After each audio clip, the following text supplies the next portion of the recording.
ಚಂದಮಾಮನು ನಿತ್ಯ ಬರುವ ಕಣ್ಣ ಮುಚ್ಚೆ ಕಾಡೆಗೂಡೆ ಆಟ ಆಡುತ್ತಾ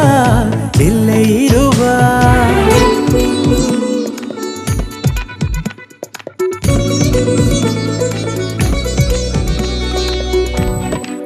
ಅಭಿಮಾನಿಯಾದೆ ಕ್ಷಮಿಸು